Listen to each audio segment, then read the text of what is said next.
ባትቀቡት ይመረጣል። ለምን ኮስሞቲክስ መቀባት ማለት በሶስት ከፍለን ነው። አንደኛ የሚጋባ መንፈስ አለ። ሁልጊዜ ነው የምናገረው፣ ኮስሞቲክሶች መናፍስት ይስባሉ።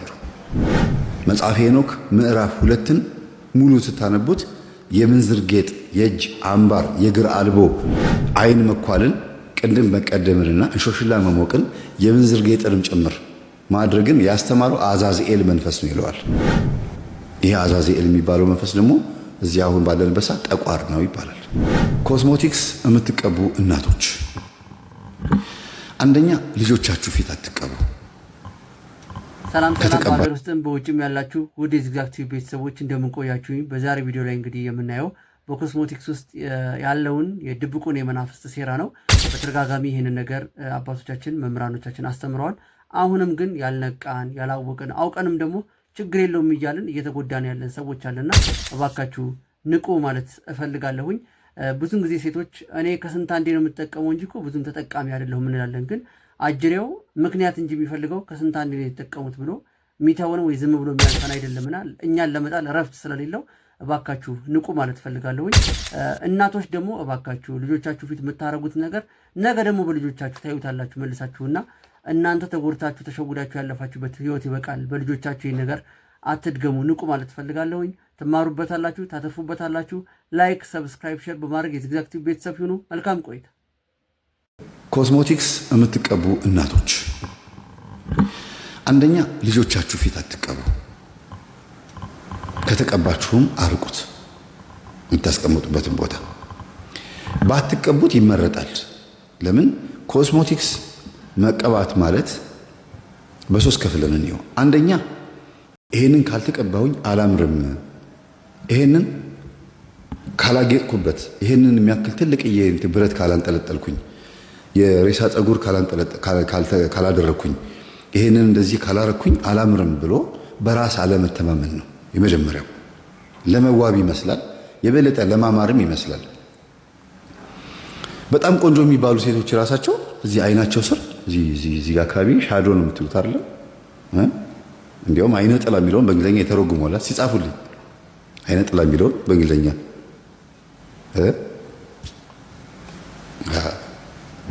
እና ቀጥታ ነው የሚያመጣው። ያንን በምታረጉበት ሰዓት የሚጋባ መንፈስ አለ። ሁልጊዜ ነው የምናገረው፣ ኮስሞቲክሶች መናፍስት ይስባሉ። መጽሐፈ ሄኖክ ምዕራፍ 2ን ሙሉ ስታነቡት የምንዝር ጌጥ፣ የእጅ አምባር፣ የእግር አልቦ፣ አይን መኳልን፣ ቅንድም መቀደምንና እንሾሽላ መሞቅን የምንዝር ጌጥንም ጭምር ማድረግን ያስተማረው አዛዝኤል መንፈስ ነው ይለዋል። ይሄ አዛዝኤል የሚባለው መንፈስ ደግሞ እዚህ አሁን ባለንበት ሰዓት ጠቋር ነው ይባላል። ጠቋር ደግሞ የትዕቢት መንፈስ ነው፣ የመኮፈስና ይሄ ራስን ጅንን የማድረግ መንፈስ ነው። ኮስሞቲክስ የተቀቡ ሴቶችን ተመልከቷቸው። ስትናገሯቸው የሚመልሱት መልስ ተው ስትሏቸው እሺ አይሉም እኮ። እንኳን ሻጮቹ ለገንዘብ ነው የሚቀቡ ሰዎች ራሳቸው ትክክል እንዳልሆኑ፣ ይሄ ነገር ሃይማኖታዊ ስርዓት እንደማይፈቅደው በትህትና ስትነግሯቸው የሚያመጡት ሐሳብ፣ የሚናገሩት ንግግር የመጽሐፍ ቅዱስ ጥቅስ እንኳን ብታሳዩቸው ትዕቢታቸውን የሚያሳዩችሁ እና ጫት ለመቃም ምን ይባላል አንዳንድ ጊዜ ጫት ቃም ተብሎ ጥቅስ ሳይጠቀስለት መቃም ጀምሮ ተው ሲባል ግን ጥቅስ ይፈልጋል አይደል የሚባለው? ሲጀምረው ጥቅስ ያለ ጥቅስ የጀመረው ሲጨርሰው ግን ወይም ደግሞ ተው ሲባል ግን ለምን ተቀባኸው፣ ለምን ይሄን ነገር ለምን ትቀቢዋለሽ፣ ይሄ እኮ ጥሩ አይደለም ሲባሉ ለዛ ነገር ጥቅስ ይፈልጋሉ። ወይም ደግሞ እግዚአብሔር እኮ ምናምን ብሎ የልብን ነው የሚያው ምናምን ብሎ የሆነ የራሳቸውን ሃይማኖት ህግ ለመመስረት የሚሞክሩ ሰዎች አሉ። ባነጋገር በምናምን ተሸፍነው በቃ መናፍስትን ይስባል። ይሄው ተሞክሮ ጸበል ቦታ ላይም እንደዚህ የሆኑ ሰዎች አሉ ተብሎ እንኳን እያሳዩአቸው የምንዝር ጌጥ ነው እየተባለ ጥቅስ እየተጠቀሰም እንኳን ይሄ እኮ የተነገረው ለእንትን ነው ይላሉ። ለምን ከስጋው ጾመኛ ነኝ ከመረቁ ስጡኝ አይነት ነገር፣ ይሄ ለራስ የማመቻመች ነገር አለ አይደል? ሰው የሚፈልገውን ነገር ሊያጣ ስለማይፈልግ ሊያጣ የማይፈልገውን ነገር ለማስቀረት የቻለውን ርቀት ይሄዳል። ግን አያዋጣውም። ያውቃል እኮ ደግሞ ልቡ ያውቀዋል። ሆድ ሲያውቅ ዶሮ ማታ እንደሚባለው ማለት ነው። እና በአንድም በሌላ መንገድ እባካችሁን ኮስሞቲክስ የምትቀቡ ሰዎች ወይም ደግሞ ማንኛውም ነገር ላያችሁ ላይ የምንዝር ጌጥ የምታደርጉ ሰዎች በራስ የመተማመን ስሜታችሁን እያጣችሁ ነው ያላችሁት፣ መንፈስም እየሳባችሁ ነው ያላችሁት።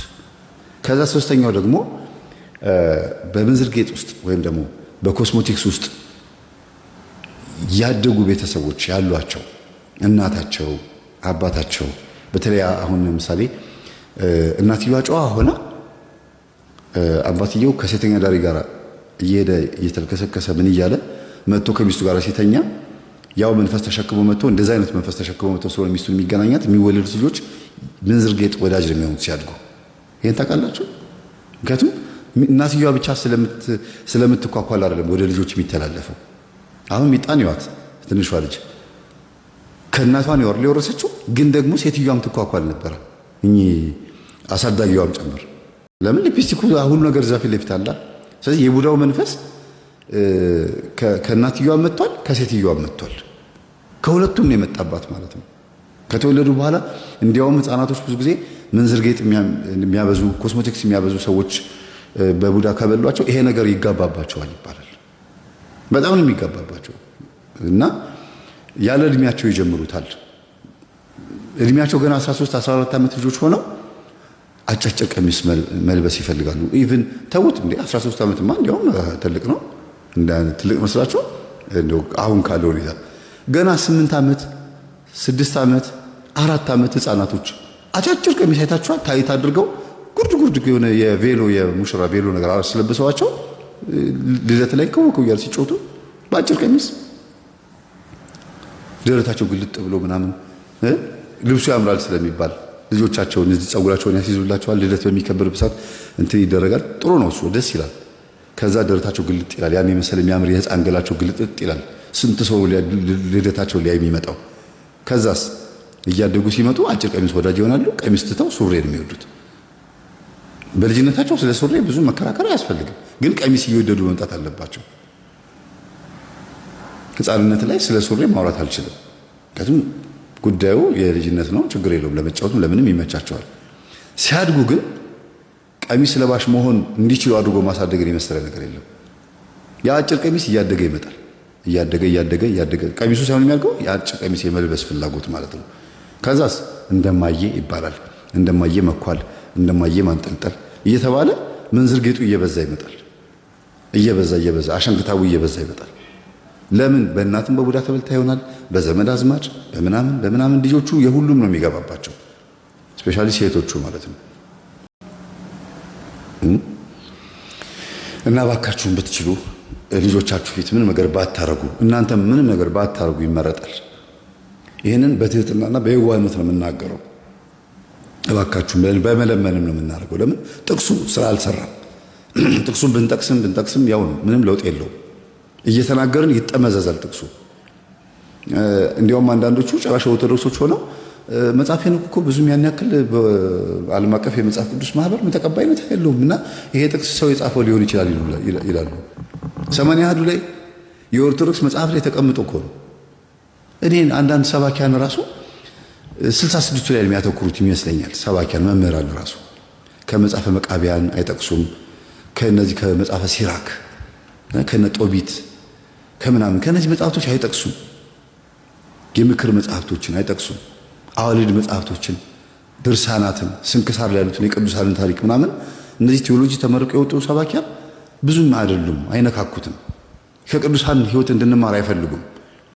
በቃ መጽሐፍ ቅዱስ ላይ ብቻ ኦንሊ ባይብል አይነት ነገር ነው። በቃ እንዴ ቤተክርስቲያን ከመጽሐፍ ቅዱስ በፊት የነበረች ናት። መጽሐፍ ቅዱስ የመጣው ከቤተክርስቲያን በኋላ ነው የሚባለው። ወንጌል ከተሰበከ በኋላ በደንብ በአፍ በሐዋርያት ከሰበኩ በኋላ ቤተክርስቲያን ከተመሰረተች በኋላ ነው መጽሐፍ ቅዱስ የተጻፈው። ጌታ ካረገ ከ15 ዓመት በኋላ እና አንዳንዴ መቅደም የሚገባውን ነገር እናስቀድም፣ ቃሉን እናስቀድም። ቃሉን ማስቀደም ካቃተን እንኳን ይሉንታ ይኖራል። ሽማግሌዎችን አባቶችን እንፍራ፣ ምክር እንፍራ፣ ተግሳጽ እንፍራ። ደፋር መሆን አያዋጣም። አርጅተውም